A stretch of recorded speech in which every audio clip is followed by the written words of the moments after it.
Welcome to Paranormal Heart, a place where people can talk about their paranormal experiences.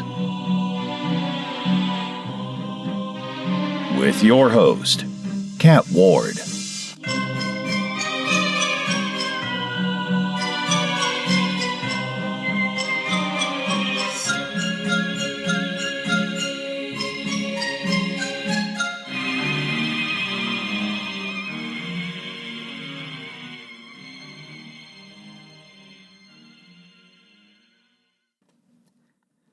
Hello, everyone. Welcome to Paranormal Heart Podcast.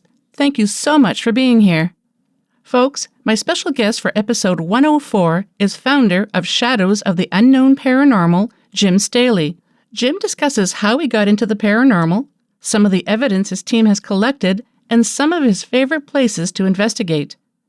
Before we get to the show, here is another listener-submitted true encounter, submitted by NT. The house I grew up in was haunted. My father, in the late 60s or early 70s, saw an apparition and other weird things would happen. It was my grandparents' home, and my father, brother, and I moved in when my mom decided she wanted a divorce. Little things would happen here and there, like the feeling of being watched, walking around in my room, seeing shadows. One night, I remember waking up terrified. I looked around the room, and sitting in a chair was this hideous, decaying-looking woman. Her eyes were pure white, and her hair was a fiery red. She motioned for me to come to her. I remember her having long fingernails, and when she motioned for me to come to her, it was like a weird movement. The only way I can describe it was like how actors would move in an old picture film. The air was thick. The last thing I recalled was my head hitting the pillow. I woke the next day just thinking about it. I told my cousin, who was religious, and she said a prayer outside in front of the house. I got sick afterwards and believed it was a retaliation from this thing. I couldn't swallow, so I would refuse to eat. My grandma noticed I was getting thinner and not eating. She prayed and sprinkled holy water on me. I was then able to eat. Fast forward, when I was 15 years old, I started to get involved with witchcraft and occult stuff. I was always into the paranormal. I had many books that had spells in it, and one book had summoning spells. My dad also bought me a spirit board. It was a big no-no in the house. My grandparents were really religious. I thought it was a great idea to try it out in the house. I used it, but nothing happened, so I continued to practice spells. At the time, my cousin would come over and play it too. Well, a couple nights later, something woke me up with growling in my ear. I couldn't move, but could feel a presence there. This happened every night at the same time. I did get the courage to open my eyes once, and standing by my bed, a black, hooded shadow figure was there, just watching me. After a while, I decided to move across the street. My aunt and cousin lived across the street from us. I thought it would go away and stop. No, it followed me there too. The same thing would happen. Something would growl in my ear to wake me up. I couldn't move. I eventually decided to sleep on the floor in my aunt's room for a couple of nights. Well, directly across from her room was the room that was my bedroom when I lived there. I felt like something was watching me the whole time, and I knew it was pissed at me. One night, when I slept in my room at my aunt's house, I was woken up and was not able to move, and when I opened my eyes, I saw 2 eyes staring down at me. It was glowing with slits like cat's eyes. I started to babysit during the week for my aunt, who lived in the town right next to us, and started to sleep over there Monday through Friday. I was happy to stay someplace else, still thinking it was not going to follow me, but it did. The first night, when I was trying to fall asleep in the guest bedroom, there was a light above the bed that you had to touch, and it would dim on the first touch. Second touch be bright, and third touch would turn lights off. Well, when I was laying in bed, the light started to act nuts and went off, on, off, on. I noticed the air got thick, so I ran out of the room. But when I closed the door behind me, I had to park all quietly in the hallway because I didn't want to wake my little cousin up. When I passed his room, I heard whispering coming from it.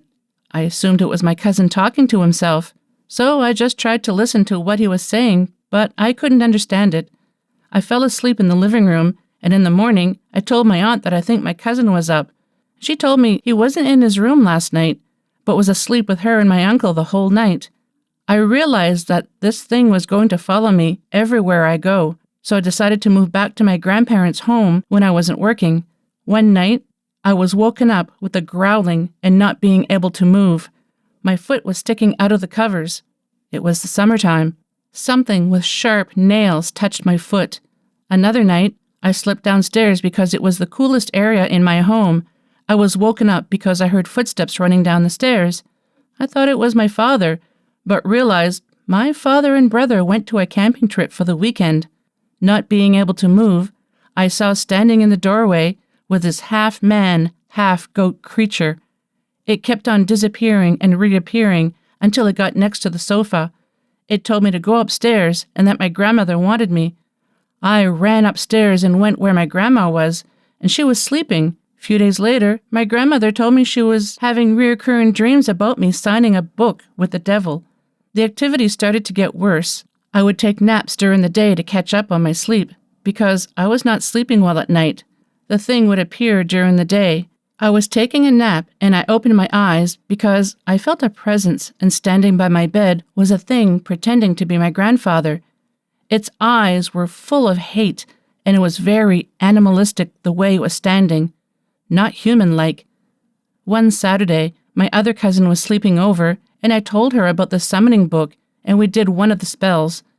Something turned off the fan, and we heard walking around in the room. It sounded like something with hooves. Eventually, this thing started to wake me up and talk to me. It told me it was going to kill my family and then me. That was my last straw, and I decided to get rid of the board and the book. I threw it in the garbage. That night, I was woken up with the thing telling me it was going to come back. When I got older, I got married and moved out. Periodically, I would have dreams about the half-man and half-goat. Some of the dreams were disgusting. We bought a 2-bedroom condo, and things were peaceful. When I turned 30, I got pregnant with my first child. Second trimester, I would sometimes sleep downstairs on the sofa because my back would hurt. That night, I was woken up, and I couldn't move. I could hear something jumping onto the banister and jump onto the couch where I was sleeping. It touched my stomach. I woke up scared, thinking it hurt the baby. But my baby was okay. When my son was born, he would sleep in his bassinet by my bed. One night, I was laying in bed watching TV, and my son was in the bassinet. I noticed my TV was blacking out. I looked up, and something was on his head and was growling at something in his room. He looked like he was scared and seeing something. Things here and there would happen, but nothing like what had happened when I was 15. I do believe the thing is dormant. Wow, thank you, NT, for taking the time to submit your encounter. That was pretty terrifying. If you'd like to be a guest on the show, or if you'd like me to narrate your paranormal encounter, just drop me an email at paranormalheart13@gmail.com. And if you enjoy the show, please like, share, subscribe, and leave a comment. Tell your friends. Don't keep it to yourself. Tell the world about Paranormal Heart Podcast. You can tell them that new episodes are released on the second and last Sunday of each month at 5 p.m. Eastern Standard Time. You can find me on YouTube, Podbean, KPNL Digital Network on Thursday nights, and any place you find fine podcasts. Now, on with the show. Hello, Jim. Welcome to Paranormal Heart Podcast. Thank you. So you are a paranormal investigator just like I am. So can you tell us what were the beginnings for you? What were the paranormal beginnings for Jim Stehley? I had my first experience when I was 12 years old with my brother, which he's part of my group now. We saw a white mist, still can't explain to this day. We've been searching for the answer. 2005, we started, a couple friends of mine started a group, and we started searching the paranormal then. In 2012, I actually took over the group, and I am making it better and bigger. So I've been on a couple paranormal shows already, so they didn't want to do that, so, well, here I am doing it. Well, maybe they're a little bit of mic shy there, maybe. So the name of the group is Shadows of the Unknown Paranormal. Yes. How many are in the team? 11 of us. Wow, that's a fair-sized team. Yeah. We're still growing. We were going to be expanded out to Utah, but it did not fall through because the investigator out there ended up getting in trouble, so it got discontinued. So we're going to keep on the East Coast here. Okay, yeah. Yeah, that's a really good size. My team started out with about that many, and now we're down to 4, and I think we have a new member, so maybe 5 now. So we're just a small team. I treat her like my family. Well, you kind of have I'm to. sorry. Oh, it's okay. You kind of have to, because I find if you feel like your family, I just find that the investigation goes smoother. You can almost read what the other investigators on the team are going to be doing, and it just kind of works a little better. Yeah, we just lost a member. She quit. So it actually happens just pretty a much lot. She didn't want to go by the rules that I put in play. Yeah, that happens sometimes. It's unfortunate, but it does happen. So can you tell us, what was your first investigation as a team? Our first thing was a private residence. I can't remember all the details. It was a private residence. And then we finally moved into a business, which I did a little bit of research on and did it and everything. And my team members actually scoped it out before we actually did an investigation. And when we got the place to investigate and everything, and they were there sitting in a booth, they were telling the story about a silver being thrown from a booth, and as the actual booth they were sitting in when they were scoping it out. We got into that place and everything, which we didn't catch very much at all, just little orbs, but orbs don't always mean nothing. Yeah. So we just okay, moved on from that, and then we went to another investigation to another building. It was built back in the 1700s. Actually, while we were setting up, and then after we set up, it ceased. A rocking chair was rocking on its own, and I was getting ready to sit in it. And it freaked me out a little bit, but I was like, guys, do you see that chair? You're like, yeah, we see it. My experiences on things that I can't explain. I seen my ex jump in our car, that investigation. She died a couple years ago. She's been gone 5 years. Oh, sorry. We went to an investigation and everything at a place called Captain Phillips, and we went down there and did an investigation and everything. This is where I contacted her with the K2 meter. And everybody knows if you go up to a toad, it's going to hop away. Mm-hmm. Well, there was 2 toads by one of our cameras, would not leave the camera side. Well, you stepped toward it, it moved a little bit and stayed right there. And I looked at my crew, I said, guys, Christy and Paul are here with us tonight and everything, because they're by the cameras, they're toad form. So I knew they were there. We had a nice investigation there.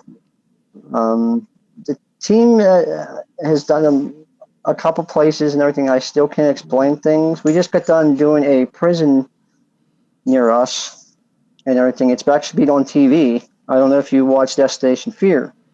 I have in the past, but I don't watch it now. If you look up the Crescent Sanatorium one and everything, also Jason Hawes' team has been up there with the Ghost Brothers. They've been up there, and that's only 15-minute drive from me. I was up there a couple of weeks ago with some of my team members and everything, with my second lead and my wife and everything. And we were actually, just going through, just exploring the place pretty much, not just taking pictures and everything. We actually found a shadow behind my second lead standing there. And he was filming the mess hall. You see a shadow walk with him while he's panning the camera and dissipate real quick.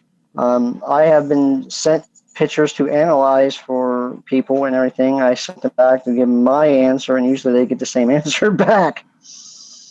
But the team's name is named pretty much after what my ex named it, because when I took over, we had to come up with a better name, and she came up with that name, and it stayed the same. I was going to change it, but in keep her memory alive, I kept it the same. That's nice. And my son appreciates that every day. He's in the Army, so... I'm sure she appreciates it too. How old's your Yep, son? 19. Does he ever go on investigations with you? He believes in the paranormal, but he won't do it. Okay. He had an experience that scared him, so he won't do it. So I understand. You're not like your mother, but still, his mother got attacked. I actually got attacked twice since I took over my team, and I just got attacked at the prison because I was in a tunnel. I felt something. I thought it was a bug or something. I was, flicking it off, and I got outside the tunnel and I looked at my wrist and everything. There's like a small scratch on my wrist. I was like, here we go again, getting attacked again. Me, forgot my St. Michael pendant. So what can you do? I mean, I got, let's see, when I first got attacked, I got scratched at the cemetery where we first began.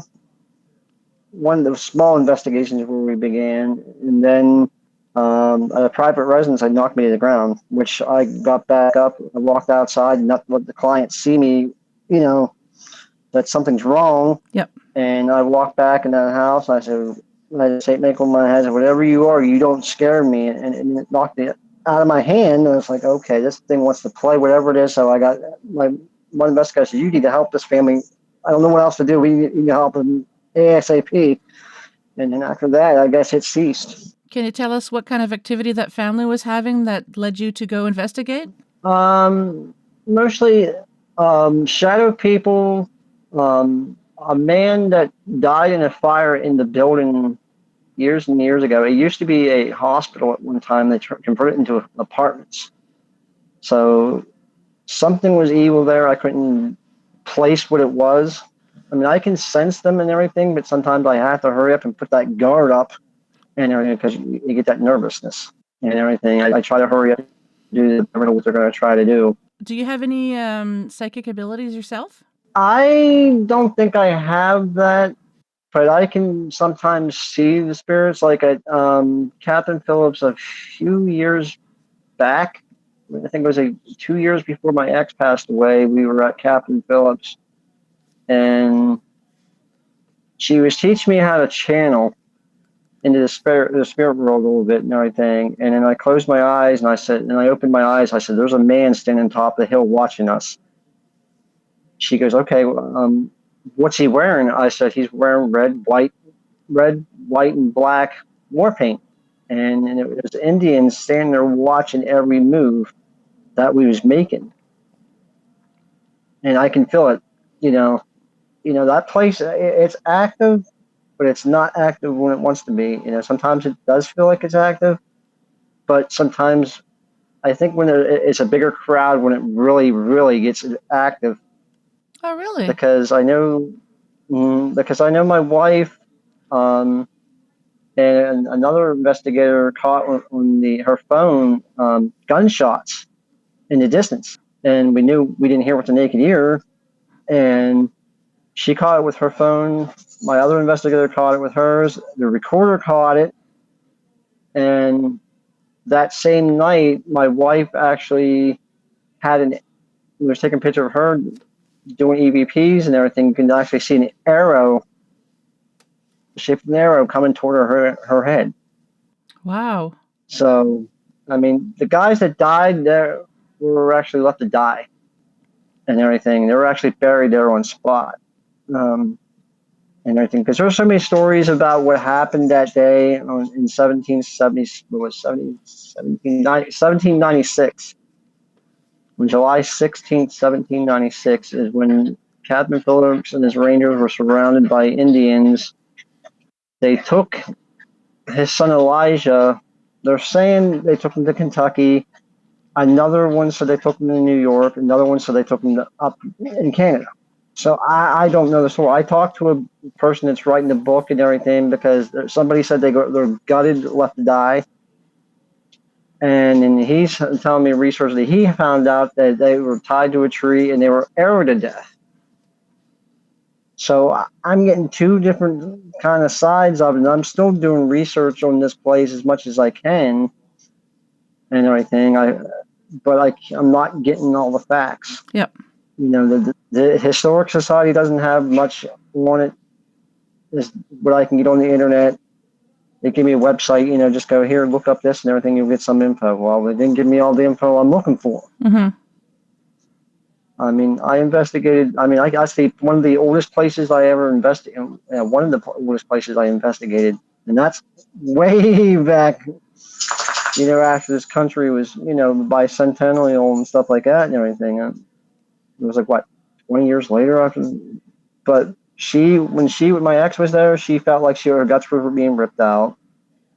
I actually caught a shadow standing across the steps from where my one investigator was sitting and everything. And that's when I saw that picture, I didn't see it the first time. When I was going through the pictures and everything, I was actually showing one of my new investigators. Now she is my head tech girl. I'm showing her some pictures from past investigations and stuff like that. I said, wait a minute, what was that in that picture? And then I showed her, and it's like, yeah, there is something standing there. I mean, we've been to Gettysburg, which I love going to Gettysburg. I've never been. I hope to be able to go someday. Yeah, there's a guy they call him Tennessee, which we don't know who he is. They just call him Tennessee. He likes to smoke cigarettes at Sachs Bridge in Gettysburg. We did a cigarette test and everything, and it smoked a cigarette, and we actually got it to turn when we asked it to. We did it again and see what would happen, and it actually turned without even saying nothing to it. And later, I didn't catch it on film. I thought we did when I watched the video again, but we didn't. But we asked it if there was somebody in this group that you do not like, flick a cigarette at them. Oh. Well, one investigator didn't like. So, like I said, I still can't figure out who he is. I've been trying to do research as much as I can, and I can't find nothing about this guy, who he is, and stuff like that. Because I know years ago, before I took over the group, we went down to Sachs Bridge in Gettysburg. We took my friend's son with us and everything. We were doing like a small little investigation. He wanted to go with us, so we did a small investigation with him. You know how kids are; they want to explore with their dad, which that's good. Gives them something to look up to. But my one buddy was up on the bridge investigating with the recorder. I was down with the other buddy with his son and everything, and he goes, what was he saying? He was asking questions and everything. Are you a drummer boy? Anybody here is a drummer boy? He was asking, are you a soldier? Can you make this meter light up and stuff like that? Are you a soldier, or you're a general? He kept on asking all the questions from, who they are and everything. As his final question, I'm going to ask you one last question and everything, see if you respond. Are you a drummer boy? That thing spiked through the roof. Oh. The night before we went down there with his son, I think we went down there, we had a little encounter. He actually saw somebody standing on the bridge before when he walked on. He yelled for me to go get the camera because he wanted to document it. So I did, but as soon as I got there, I had the temperature gauge. Something told me to grab the temperature gauge with me. The temperature dropped so far and everything. He goes, okay, where are you with that camcorder? Because he didn't know I was on the bridge with him. I felt this coldness at the back of my neck. At the same time, the temperature dropped, and I turned around. It was gone before I even got the chance to put the camera around, because he saw the same exact figure stand behind me. Mm-hmm. We also got smells of gunfire, and we were yelling for our one investigator who was up on the bridge to get down the path. Beside the bridge, you need to witness yourself and everything. He said, what's going on? What's going on? I said, smell. He's like, I don't know. What is that? He said, it's musket. And then you smell, cannon fire. And that's the thing you know, as soon as we're all together, all hear ba-boom, ba-boom, ba-boom, boom, like all around us. When I did the research on it, it's supposed to happen at night. And if a fog rolls in, you're in for the treat. That's when that's supposed to happen. But this was during the day. But what stunk was we didn't catch any of it on recorder. Ah. I was upset and everything. I can imagine.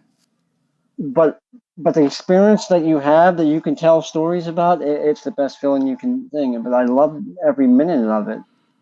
But I go down to Sachs Bridge once in a while. It's like I took the wife down. She's never been to Gettysburg. A few years ago, before we got into Gettysburg and everything, I said, "You're gonna feel it." She says, "Okay, I'll take your word for it." As soon as we hit the outskirts of Gettysburg, she was starting to feel it. Oh, really? Mm-hmm. What was she sensing? She was sensing denial, the hurt, the pain. Mm-hmm. I think we were there and everything because I was taking, the tour of Gettysburg. Because my mom was with me because she always wanted to go to Gettysburg too because my mom moved up from Virginia back home to Pennsylvania. And so we took her down and everything. My mom said she felt somebody tap her on the shoulder. Now, Sachs Bridge was used as a field hospital, they said, and all the different things. And that's probably why my mom got tapped in the shoulder and everything. Like, probably why saying, "What are you doing here? You're not supposed to be here." Yeah. But I mean, I felt some pain there myself and everything. My great grandfather was in Gettysburg. I found out a couple fighting years there? ago. Yes. Oh. He lived. He came back home and became a lawyer. A lawyer or judge, one of them. But going on the monument and seeing my grandfather's name on there, it felt honored because my uncle Donnie and him are buried near each other. And I thought it would be awesome, because my daughter loves it. She's happy because we have ties to Gettysburg. Yeah. It's like maybe that's why I like Gettysburg so much because I have the ties, but I didn't know it to a few years back. But with paranormal stuff and everything with it just, I mean, I can see things like, how can I say this? I actually can say I actually felt my dad at one time where my dad died at. I felt his energy. I knew he was around for some reason. I don't know why he was around. I think because he wanted to be near me one more last time before he crossed over. I actually saw my dad when I had something happen to me. I pretty much died at my house. And my dad looked at me and came to me and says, "Go back to Earth. It's not your time."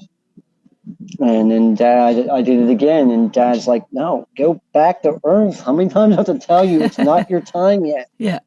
I was with my dad 2 days before he passed.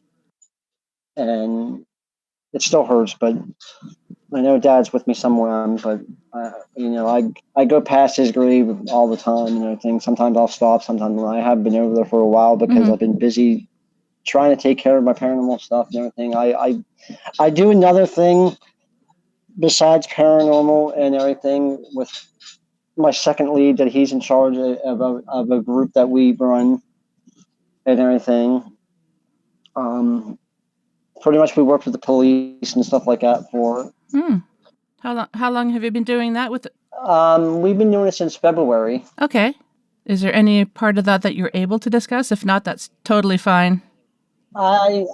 It's pretty much what I do. I go out and I help find child predators. Ah, good for you. That can't be easy. It's hard because the case that I have incident and stuff like that. I'm not getting into either. I just kept my composure. We had a guy that we caught and everything. He just got sentenced a couple months ago. He got sentenced 25 to 50 years. Oh, wow. Good. Yeah. And I'm proud to do this too and everything because we love this and everything. My second lead, he's been in the paranormal field for a while and everything. He was with a group before. Things didn't go good with that group, so he left that group. And then he saw me make a post one time on a site in the area and stuff like that. And he's an admin to the page, so he called me up and everything. "Hey, you just still looking for members?" I was like, "Yeah." Him and I talked and everything, and I put him as my second lead because of his knowledge. And then because the wife is right there too, she's the co-founder. She's in charge. Yeah. He does the firing on people, but actually hired a few people and everything. They're doing stuff. And, another person I don't like, he did, so they got pretty much in. stuff like that. Like tomorrow, we're having a meeting and everything that because we had an investigation, something happened at the investigation, so we had to discuss and get situated. So do you do a lot of residential investigations? We do a lot, yes. We had one not very far from the house here. We I don't know if you ever ran into a hat while you were investigating. No, not while I investigated, but I used to see a hat man as a child. So can you describe the hat man that this little girl was seeing? Because I used to see the hat man as a child, but he was short. But she said it was a tall man with a cowboy hat and a trench coat. Pretty much, you know how spirits are when a child is getting ready to be in its teenage years. When they're changing life and everything, and that's what we feared and everything because we did a research on this and research on that, and I said, we got to get to this house Yep. and help this family as much as we can and everything. And whatever we did, it pretty much quieted down. That's good. Maybe he was scared of us. I don't know. Maybe knowing that they called an investigative team was enough to be able to scare it away. I'm hoping. But she hasn't called back lately or nothing and everything. Usually I keep contact with them. She said so far nothing's been going on. So good. How long had this little girl been seeing the hat man? How long was it, hon? A couple months, wasn't it? Yeah. A couple months. She was seeing it, and until it was scaring the living crap out of her. Yep. And she called other paranormal teams. They would not get back to her and stuff like that. Really? Yeah. I mean, that's not right. There's a team in the same city I live in and everything I cannot stand. I mean, as a paranormal investigator, you don't know if you're walking into a field of demons. No one knows that. This team mentions on their website, we don't hunt demons. And I shook my head. I worked with them one time. I worked as a double investigation with, I worked with them and everything. I would not work with them again. They don't comment on things and send me invites no more, thank God, because I'm not going to go be a part of their society way they do things because I don't believe what they do is right.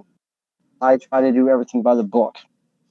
I try to keep my team safe, and I try to keep, if we're doing a family, we try to keep them safe and everything. But this team, I will not work with ever again in my lifetime. Yeah, they might be on the news around here and stuff like that, but I don't see them doing stuff like what I'm doing right now with you. I don't see them doing anything at all. I won't work with them. I had an investigator, which his name is Mike. He's no longer with my crew anymore. He actually retired from the field, which he actually gave me all of his equipment. Oh, nice. And everything. He said, here, I'll give it all to you and everything and stuff like that. It's going to go to good home and be good use. I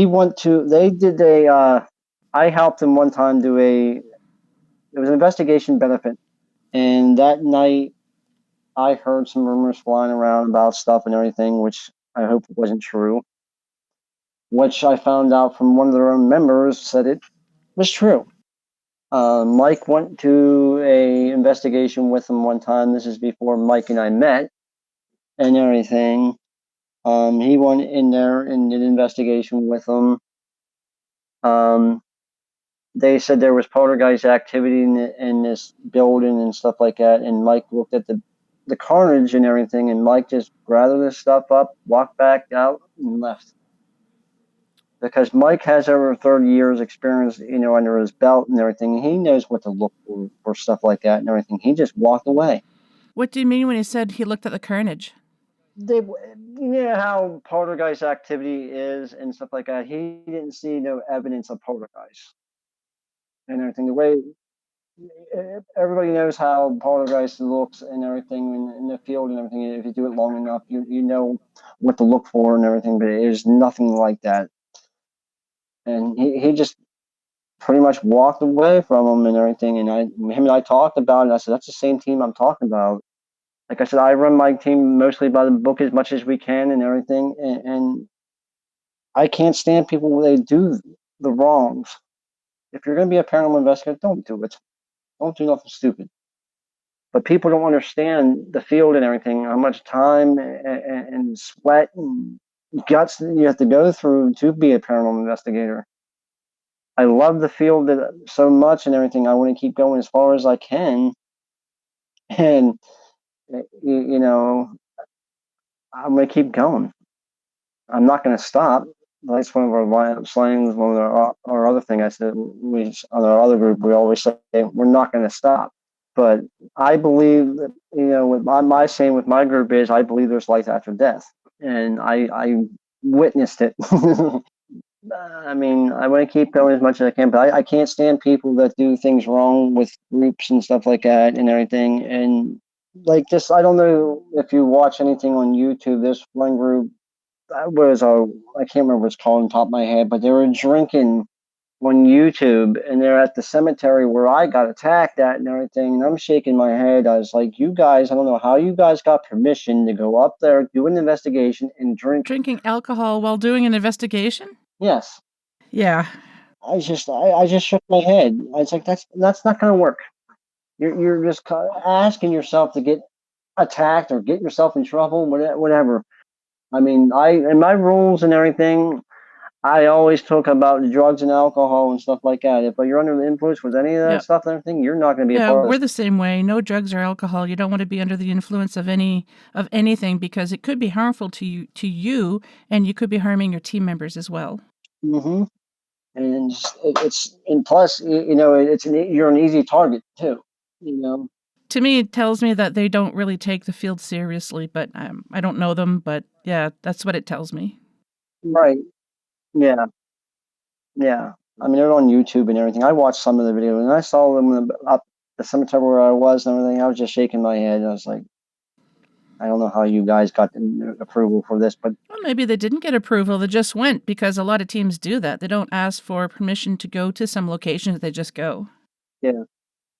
That's what we try to do. It's hard, like around where I'm living at, it's hard to find the caretakers or the people that, run the place and everything. Hey, can we get permission to investigate this and this?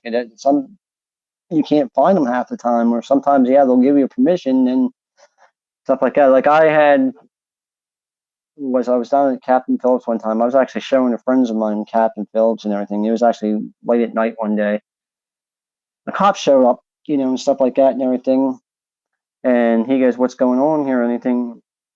I was told him what's going on. So I'm a paranormal investigator. I'm just actually showing the monument and stuff like that about, the Captain Phillips and everything. Oh, you're fine. I said, I'm just a paranormal investigator, just showing these guys and everything. I said, I'm not doing nothing wrong. I swear to God. And, he looked around and goes, okay. He left, You always leave it the same way you walked into that investigation and everything. I mean, I respect these people that lost their lives down in Captain Phillips. I respect the people in the graveyard and everything. Like the graveyard that I investigated, I have friends up there buried and everything, stuff like that. I did a balloon release for my one investigator there, but he's not buried there. But it was one of his favorite spots he liked investigated, because I remember when we were training an investigator up there, I actually heard his voice being overlaid while he was talking. And yes, because I don't know how in the world it knew. I don't know how sometimes the spirits can eliminate people's names and everything, because I was listening to him talking, asking questions and everything, and I heard his name was Paul. Now I have another Paul on my team, but I heard him, talking, and I looked at him. He goes, "You hear something?" He was like, "Yeah." So I threw the headphones out of my ears. I gave him the recorder. I said, "Listen." He's like, he listened. Oh my God! It gave chills up his spine. Now that cemetery, we caught a death angel there, which I still have but this is before I took over the team. My ex found the picture. Can you describe what the picture looked like? It's pretty much dark. And it's shadowy and everything. It was blending into a tree. It was actually in two different shots and different angles of the graveyard and everything. And it was standing there. And I looked at it and I analyzed it myself and everything. And I got chills up my spine. And when I showed it to my friends that started the group with, because right after we took over the group, that's when we started analyzing the old pictures to see if we caught anything, because he didn't really go through the pictures right. And then when my ex was going through the pictures and she saw that and everything, she showed it to him and everything. He was sitting on his computer chair. He fell back in his computer Oh, chair. The wow. computer shut down. And yeah, so it's like whatever it was, it just probably came near him and hurry up and shut that computer down. My one investigator back then, he actually quit because he saw two full body apparitions. He saw one there at the cemetery and then one in Gettysburg. So after that, he pretty much quit. But there's other reasons why he quit. But I think he was scared. I mean, I seen shadows before and everything. It didn't scare me, with my naked eye. Like at the prison, I saw one following us in the tunnel. So do you prefer going to places like Gettysburg, or do you prefer doing residentials? I do whatever I get called out to. I do both and everything. I want to help a family, and I want to prove that there is life after death and everything. I mean, I've been investigating long enough that I'm a believer that there is, because when I had my experience when I was young, I still searched for it. I went up there a few years ago with the wife. She actually's been at this place where I had my experience at when she was young and everything. She felt something there and everything. I said, just don't go to the left, I said, don't go down that path. Stay up here, and I'm not going. I won't go near it, but the one place I'll stay near, but the other one, forget it. I won't go near it, because I know there's something evil there, and I'm not going to risk anything. I mean, I remember years ago back, I went up there and I was going to show my one ex what I saw in this place where I stayed at and everything, but I couldn't get there because it's pretty much a campsite where I saw this at. And I wanted to show her so bad, but I couldn't because there were people there. So we were leaving and everything, and we're going right by the cabin where I had my experience and everything. She goes, "There's a man in the window." Oh, he's fine. Oh, I said, "That's Paul. Paul's not going to hurt you." yeah. He's just waving hi and saying hello to me and stuff like that, because he's the good spirit that I noticed and everything, and there's an evil spirit down the hill from him and stuff like that, and that's the cabin I won't go near. And I've been staying away from that. Everybody's, "Oh, we should do an investigation up there." I said, "I'm not going." You guys can go up there all you want, but I ain't going. But I'm not getting the permission for you guys to go up there, because I don't want you guys to get harmed. Because I don't know if he's still lurking around or what, because I've been, like, my one investigator told me something was following me. And I hurried up and got prayed for that day, that week. I said, she just cursed, and was he wearing this and what? She said, no, he wasn't wearing that. I said, thank God it wasn't what I saw when I was young, because somebody said I've been having something following me all these years, and I would have thought it was him. And it wasn't him. I was like, thank God, he can leave me alone. But I won't go. Yeah. So I won't go near it at all. Yeah, above my pay grade. So before you do investigations, do you or your team members do prayers? Do you carry crystals? We do try to get blessed, and we do a little single prayer for each and one of us and everything. Like one time we did a private residence. One of my investigators couldn't make it. I actually called her on the phone. She actually did a prayer for us before we walked Nice. into that private residence house over the phone. But we did catch evidence that night. I still can't explain it. But we usually, try to get blessed and everything, because I usually try to have my St. Michael pendant, which I lost it one time. I couldn't find where I put it.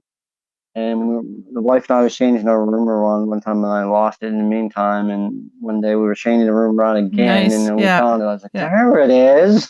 So can you walk us through what a typical investigation is for you, like from start to finish, how you prepare for it, what you do before, during, and after? Pretty much what we do a walkthrough with the client. We ask, pretty much where the spots are and stuff like that, where most of the activity is, sometimes I'll sense stuff and everything, and sometimes I won't walk into a room. Like I got called into investigation one time. I always ask people, have you ever played with a Ouija board? And some of them say no. And I was like, okay, well, that one investigation I was supposed to do, she said, I never play with a Ouija board. I said, are you sure? It's like, okay. She says, no. So I'm walking into this room, and I felt this energy. I was like, walked right back out and felt normal. I walked back in, I was like, felt it again. I was like, yeah, whatever's in this room, it doesn't like me. I don't like it. Well, I was taking photos.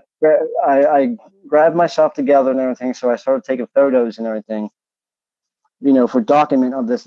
Because we did a walkthrough before the investigation, before I actually approved the investigation, because she was scared. And I walked through that house, and I felt the negativity in that one room and everything. And so when I got home, started analyzing the pictures, getting the way I was going to say, okay, I'm going to set this up here, then I'm going to set that there, blah, blah, blah. While I was going through the picture, there was a Ouija board tucked behind a dresser. Happens, eh? And I was like, I'm not doing this investigation. I'm not walking through this and everything. I don't care what anybody says. I'm sorry. I'll help you, but I'm not going to help you with this because I don't know what evil you brought into this house. So I stay away from negativity as much as I can, but if I have to help the family, I'm going to help that family as much as I can. I go in there, just like I said, I go in there, look for the spots, do my interviews with the clients and stuff like that, get the witnesses if there's any, and then we pretty much we do our investigation. Then pretty much we try, if the client wants us to cleanse the house, we try to cleanse the house if they want it done. Some people doesn't want it exactly cleansed. Yeah, I can't force them to cleanse their house. So, but like this one lady we did an investigation for her, we asked her about the Ouija board too. She goes, I never played with a Ouija board in my life. And my one investigator says, are you lying to me? He was very sensitive. He goes, no, I never played with one. She goes, there's a shadow behind you standing and everything. I'm looking right at him. I'm like, I say like 4 feet away from him. Only shadow I see behind him is his own shadow. And then she finally admitted, yes, I play with the Ouija board and everything. And she was telling us that she had another team come in to do an investigation and everything. When they were cleansing the house, they were doing it in sage and everything. She told us that the little girl could not be in the house while there's sage in the house and everything. And she told the person that there was sage in the house to tell them not to look at the person sage in the house in the eyes while she was saging. Yeah, this is not right. You're supposed to protect this family. This little girl, she's like, what? I don't know, how old was she? Like 4 years old at the time. And so you're supposed to protect. That's the young. You can probably fight it off, but that little girl can't. And I investigated her house. I didn't catch nothing on audio or nothing and everything. I just, I asked, I'll get back to you if I find anything. I never got back to her because there was the evidence that she was claiming to us and everything was not adding up. So I was like, nope, I'm done. Some people do that to me. Like we've told countless clients, when we ask, have you used Ouija boards? Do you dabble in anything in particular? And they say no. And we usually tell them, because we're going to find out, and usually when they say no, we usually find evidence. It's like, okay, well, what's that in the closet? It's like, we always find a Ouija board someplace. And, it's just tell us because we need to know for everyone's protection. Yeah. I go to the Paracon. Well, I've been going to the New Jersey Paracon. And, I've been meeting with Jason Hawes. I have a buddy from Barefoot Paranormal. And he took my cover photo on my team's picture on team's Facebook. They had an exhibit this couple of years ago that had haunted artifacts. And I said, okay, I'll walk through it and everything. As soon as I walked in that room, I was like, I wanted to get out as fast as I could. And I was like, no, I think I was talking about doing Ouija board stuff. I'm like, oh, hon, should I go through it when we go this year? But I fight some of it. I was like, I can fight this. And I said, it's not gonna do nothing. Just keep your composure. Be fine. Just let them do what they have to do. But the energy's there. Just act normal. Maybe they won't do nothing. Thank God nothing happened, but I kept it going. I walked through it, enjoyed myself and everything, and walked back into reality. And I felt good. You know, because it's the negativity. I get scared on it because I know these guys can latch themselves anytime they want and everything. One little screw up, they can do it. And I try to watch this and everything. That's why I teach my new guys and everything. Just watch what you open up, because if you can't close it, and that's what people don't understand about Ouija boards. They don't know how to close them right. Yeah, like I think if Ouija boards are used correctly, it's not an issue. But for the most part, people don't know how to use them correctly, and that's when the issues start. Like sage in the house and everything. My friend's ex-girlfriend tried to sage the house by herself and everything. You can't do that. You're not doing it right. Well, they were moving out of the house and everything. He was downstairs in the basement and everything, and it was just him and I in the house and everything. And I knew something was in that house because I lived there with him at one time. And I hear a conversation going on, and I'm like, "Where the heck is this coming from?" I hear voices. And it's just you and him there. Yeah, it's like when I lived in Virginia with my mom's friend and everything. We're sitting at the dining room table playing cards. And my son was in the other room, watching cartoons and stuff like that. And we hear people conversating. This is when I knew her ability and stuff like that. The wife now, I mean, her ability, I don't know what it is, but I love it because she senses it so bad that she'll know it when it's there. And she'll give me the heads up and everything. Like, I did an investigation at a cemetery, which I want to go back to, but I want to definitely make sure I get the right people to know what they're doing, because I was up there with two of my members up there because we had a small crew that night, and she was actually going throwing holy water through the cemetery because it's mostly children, and I felt something near me and like that and everything, and next thing you know, she goes, "Leave him alone." And everything. She heard them, put a cross on my forehead and stuff like that. And she felt something was really close to me, and everything was negative and everything. And we got out of there after that. And there's sometimes I get scared. Yes, I do get scared We a little all bit, do, but yeah. I'm not going to be like Brian, what's his name, off of the Taps, ran from the prison, And I tell my guys, I said, if you don't feel like Jason Hawes always says, if you don't feel comfortable, you don't have to be here. You can just get out of that situation and everything before it's too late. I always tell my guys, go back to home base and we'll switch off.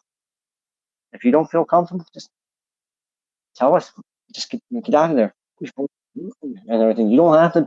I'm not forcing you to be in there, because, like I said, you never know when these things are going to latch. So true. And we got a lot of people that say, you're a paranormal investigator, you guys should never get scared. We always get scared at least once. It's natural. Yeah. It's like my one investigator, Bobby. I hate to bring this up. My wife's going to look at me and laugh. But we were at the prison, and I'm actually using the recorder down in the tunnel and stuff like that, and I'm listening to it and everything. You actually can hear him. I'm scared of the dark. I want to get out of here. Scared of the dark? And you want to be a paranormal investigator. Yes.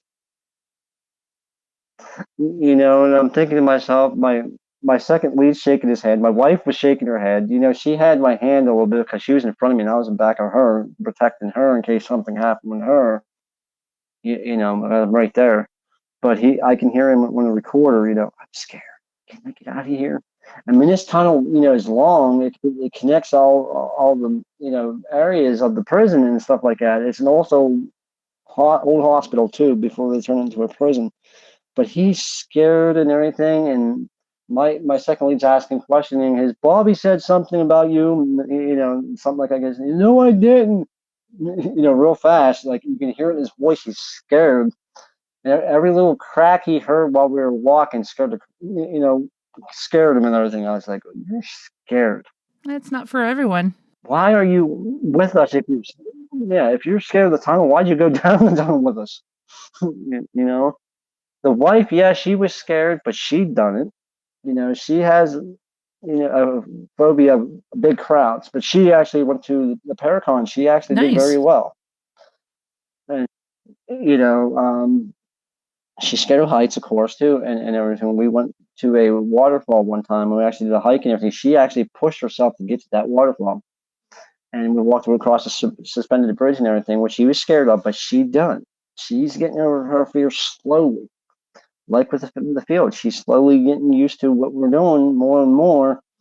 And she takes charge of a lot. If she doesn't like what people do, she'll say something.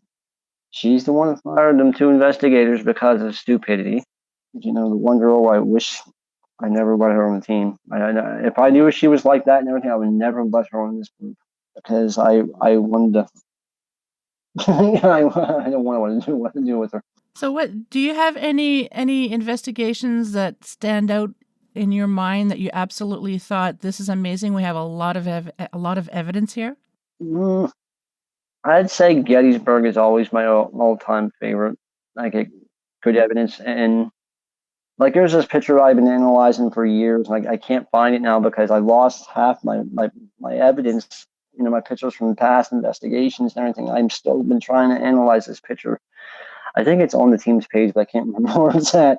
I don't know if it is or it got deleted somehow. But it's at Devil's Den and everything, and we're trying to figure out what was standing there, and you're thinking, this place is really active and everything, and what is that? But you can't zoom up it anymore because the computer won't let you zoom up from so far, and you still can't explain it. I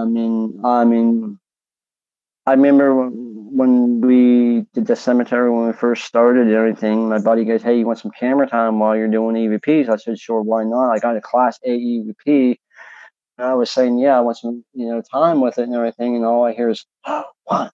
Right after my voice, I was like, "What was that?" And my buddies couldn't hear it when we first analyzed it, the recorder that night. And they go, "Oh, I didn't hear nothing." I said, "Guys, you can't hear it." "No, I can't hear nothing." I was like, "All right." I hooked it to my surround sound and I cranked my surround sound the whole way up and they still couldn't hear it. It's like, "You guys are deaf." It's right there. I use Audio City, it clears up some of it and everything, but sometimes I get some good clear ones, but sometimes you don't always get it and everything. Sometimes you have to really listen to make sure it's not your team members asking questions. But my favorite would be Gettysburg because I get a lot of good stuff down there. Even if you don't even have the evidence to prove it, but you have it in your mind that you've seen it with your first hand and everything, that's the best evidence that you're ever going to have. But you can't show it to people. But I would like to show more of our evidence, over the years, but some of it I got lost. Like Nick deleted some of the pictures by accident. Because, yeah, he accidentally deleted. He was going through, putting them on a disc and nothing. He must have hit delete and deleted all of them. He must have kicked himself. No, he did and everything. He wanted to come back with the team after I took over and everything. I won't let him back and everything because I'm afraid he'll try to take over, and which he is no longer investigating anyway, and stuff like that. I won't let him back because I'm afraid that he's going to do something wrong. I told him about an investigation years ago when we first started and everything. I said, "Hey, Nick, we need to go to Captain Phillips." "Oh, there's nothing there." I was like, "Read this." And I told him to read it. "Oh, we'll go one of these days." Never went down there. A few years later, after I had the team and everything, and Nick and I went down there that day, Nick did not feel comfortable while we were there. I was like, "Now understand why I feel while I'm at this investigation. But I still come here. I still get some evidence of some things. Like I was telling you about my ex and every time I contacted her through the K2 meter. And it kept on going off every time I asked a question. She only knew. It's like, oh my God, I can't drive home. I said, one of my investigators, "Guys, you have to drive my car. I can't drive my car. My anxiety's through the roof, because I won't drive my car when my anxiety's up. I'm very picky on that because of safety reasons, because I could hurt my team, I could hurt myself, or hurt Yep. anybody. So I'm always thinking ahead, somebody else drive so I can calm down a little bit. Well, when we're on the way home, I said, Mike, pull the car over for a second. I'm going to try one more thing. What? Just listen to me. So my ex used to hate when other people would try to touch me. And my car, when you shut the car down, you have to open the doors to shut the car completely down with no power on it. And I asked, I said, are you here with us now? Christy, are you here? And last thing I know, that K2 meter was going through the roof in the car. I was like, oh my God, she's in the car. She's with us. I was like, okay. So now I got to live with this in my car. Like I said about the blob, she jumped in the car. My one investigator saw her standing on the corner and everything. I actually saw her smirk, sit in the back seat of the car when I used to back the car up. I'm like, oh my God. Thank God lately I haven't seen her lately, but sometimes my wife does feel her presence. She's never met her though, but she'll feel her presence in that car. And but sometimes I won't feel it, but sometimes now lately I haven't noticed she's not around anymore, but I think she's with my son. Watching over him. Yeah, he was actually in Ukraine and he got brought back to the States. Oh, your son? Is he military? Yes. Oh. Yes, Okay, he's Army. yeah. He's in Fort Hood, Texas. He makes me proud every day. I have a sticker back in my car that says Army Dad. Well, thank him for his service from this Canadian. Yep. I love talking to him when I get a chance and everything. He calls me when he can. When he's not with his girlfriend, but but he does good for himself. I'm proud of him every day. Do you have any team members on your that would be considered the designated psychic? Because there's a lot of team that have psychics on there, and some of them don't want to have any. Do you have any on your team?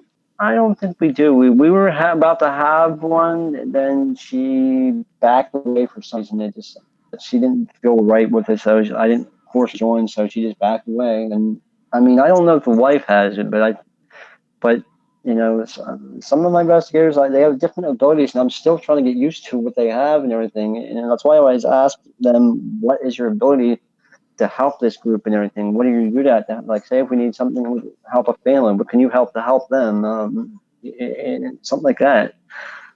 I mean, I would like to take a couple of years ago, I was going to take my dog Shadow on a ghost hunt with me, but never did. That would have been interesting. Jay did it one time, and animals sense more than we sense. Definitely, yeah. And stuff like that. I'd love to take mine with me, but she's a big baby. What kind of dog? A full-blood pit. Okay. A pit bull. Yep. Yeah, she's a big baby. I would take her with me on investigations, but right now I don't know how she's going to act with people, because right now she's still getting over her anxiety. Mm-hmm. She was attacked at 6 months old from our neighbor's pit bull. No. He almost killed her. Yeah. Poor baby. And they finally got him off her, and then the female got her and stuff like that. I rushed her to the vet and stuff like that, but right now she's up mommy's butt. She's laying on mommy. But I would love to try that with her, but I don't know how her anxiety would be. Yeah. I'm scared that would happen and stuff like that and everything. Yeah, so it's probably not a good idea to bring on any investigations, at least now. Yeah, no, if you had a choice to go anywhere in the world to do an investigation, do you have a favorite spot that you would like to go to? The Waverly Hills Sanitarium. Waverly Hills, yep. My friend Kentucky, which his nickname is Kentucky, he's from there, and he moved here a few years back. Well, when he was 60, he moved here. I became friends with him. But that's my dream location. Like I said, I have a few on my bucket list, and that's one of the biggest places I want to go to is there. Still there? Is that better? Oh, there you are. Yep, I'm here. Okay. So I got about the Waverly Hills part, and then after that, it was kind of sketchy. I have more places on my bucket list Mm-hmm. and everything, like the ex-murder house, the old Pittsburgh hospital. Is there any place outside of the U.S. that you would like to go sometime? I'm not sure yet. I'm working overseas, but the only problem is wife's like Steve. She won't fly in an airplane. She's scared of heights, and yeah. But she'll get over it sooner or later. But I'm not gonna push her into heights and everything. She's taking her time. Yeah. And I don't force her to do anything she doesn't want to do. So before we sign off, could you tell the listeners where they can find you and your team? Facebook at Shadows of the Unknown Paranormal. Twitter, SOUTHP11. And I can't remember our website off the top of my head, but there is a link on the Facebook page. And also the Best Ghost Team 1 on Instagram. Okay. And you listeners, I'll be adding the links to the show notes so the listeners will have an easier time to find you. Okay, well, thank you so much, Jim. I really appreciate you being here. We had some technical issues, but I think we can work with this. So I thank you so much. And you take care. My best to your team.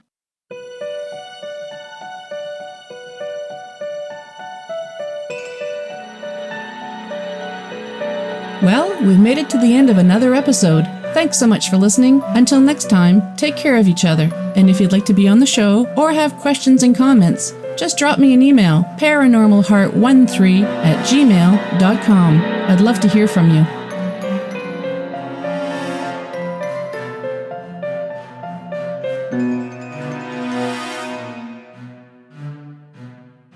Paranormal Heart would like to extend a special thank you to PurplePlanet.com for supplying the music for the show.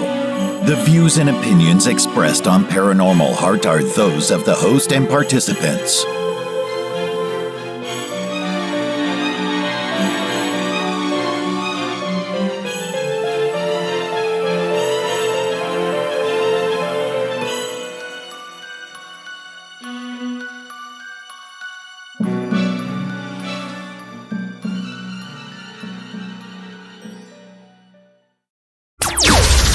Paranormal Heart Podcast.